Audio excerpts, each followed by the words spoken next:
They say the hardest lessons don't come from books or lectures. They come from the quiet moments that break you, then build you back differently.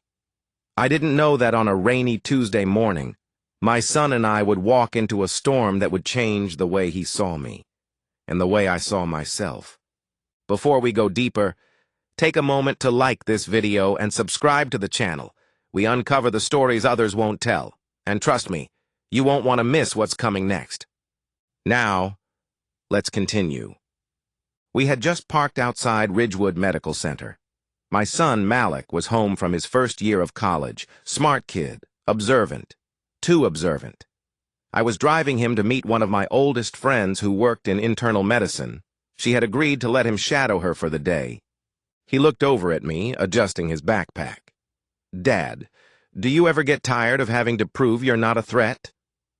I laughed, not because it was funny, but because the truth in that question could crush you. "Every damn day," I said. We got out, umbrellas in hand, and started toward the entrance. The glass doors hissed open. That's when everything shifted. The security guard was maybe late 30s, white, military cut, arms crossed like he was guarding Fort Knox. I nodded politely. He didn't nod back. He looked at me, then at Malik, then back at me. "I need to see your IDs." "Sure," I said, already reaching into my jacket. I handed him both our licenses. He squinted at mine like it didn't make sense. "And your business here?" "We have an appointment with Dr. Lena Morris. She cleared it yesterday." "You sure about that?" Malik shifted beside me. I saw his hand tighten on the strap of his bag. He knew what this was. "Yes," I said, steady. "She's expecting us." He held the IDs just a moment too long, then handed them back. "Wait here," he said, already talking into the mic on his shoulder. 5 minutes. 10. People walked past us, nurses, interns, a man in a soaked hoodie who didn't even get asked for ID. Malik whispered, "You think he would have done this if you were white?" I looked at him. His eyes were angry. I wanted to say something to make it okay, but I couldn't lie to my son. "Number, I don't." When I was his age, I watched my father get handcuffed outside our house for looking suspicious while mowing the lawn. I thought I could break that cycle by wearing suits and degrees. Turns out, racism just changes its wardrobe. The guard came back, but not alone. Now he had a second guard with him. "Doctor, Morris says she doesn't have an appointment scheduled. You'll need to leave." "What? That can't be right," I said. "We confirmed yesterday." He shrugged. "You can try again tomorrow." Then Malik stepped forward. "You're lying," he said. "You didn't even check." The second guard stepped in. "Hey, kid, you need to calm down." "No, you need to tell the truth," Malik snapped. People were looking now. Phones were out. I could feel the ground warming under us. "Son," I said gently, placing my hand on his shoulder. "But Dad." "Son, please." He stepped back, jaw clenched. I turned to the first guard. "I want to speak to hospital administration right now." "That won't be necessary," came a voice from behind. We turned. Dr. Lena Morris, lab coat, scrubs, and fire in her eyes. "Isaiah, what's going on? They said you hadn't arrived." "They wouldn't let us in, said you denied the appointment." Her face turned red. "That's a lie. I cleared it myself." She turned to the guards. "You just profiled a black physician and a young black student because you assumed they didn't belong. You will be reporting this to HR today." They stammered. One muttered something about protocol. She wasn't having it. "Protocol doesn't mean racism gets a badge." An hour later, Malik was walking beside her, absorbing every word as she showed him around. I watched from the waiting bench, still seething, but proud. Proud that he saw the truth, and that he spoke up. But just as I started to breathe again, Lena rushed out of the trauma wing. "Isaiah," she said, out of breath. "We need you. Room 3. "What? I'm not a doctor."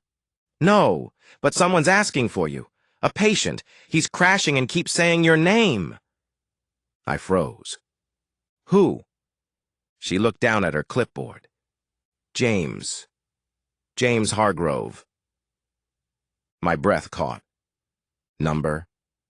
That can't be." "You know him?" "I haven't heard that name in 25 years. James Hargrove, the same man who led the charge to get me expelled from med school. The same man who once told me I didn't belong in medicine because patients wouldn't trust someone who looked like me. And now here he was, pale, dying, and calling my name. Malik stood behind me, silent, waiting. I stepped inside. "James?" His eyes fluttered open, weak but focused. "Isaiah," he whispered, I was wrong." I couldn't speak, not yet. He tried to reach out. His fingers trembled. "Forgive me, please." I stood there for a long moment. All the years, the pain, the bitterness came rushing back. I thought of the night I almost walked away from med school, of my mother, crying in the kitchen, telling me not to let hate win, of Malik watching me now. I took a breath, sat beside James.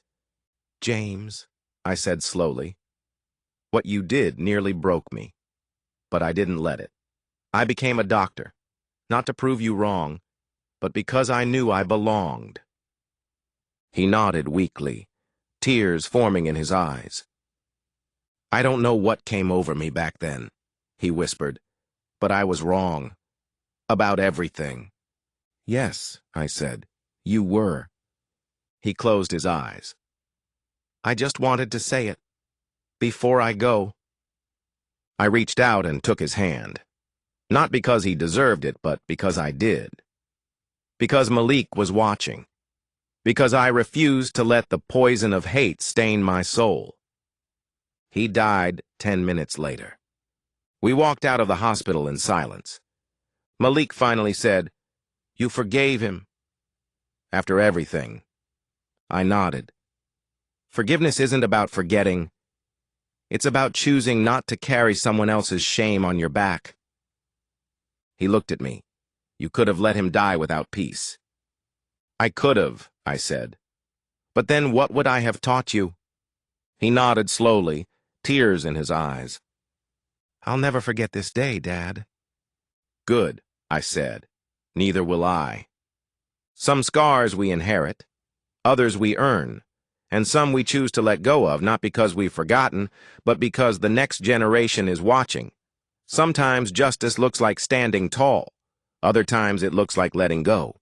If this story moved you, share it, because someone else may be carrying the same weight, and they need to know they're not alone.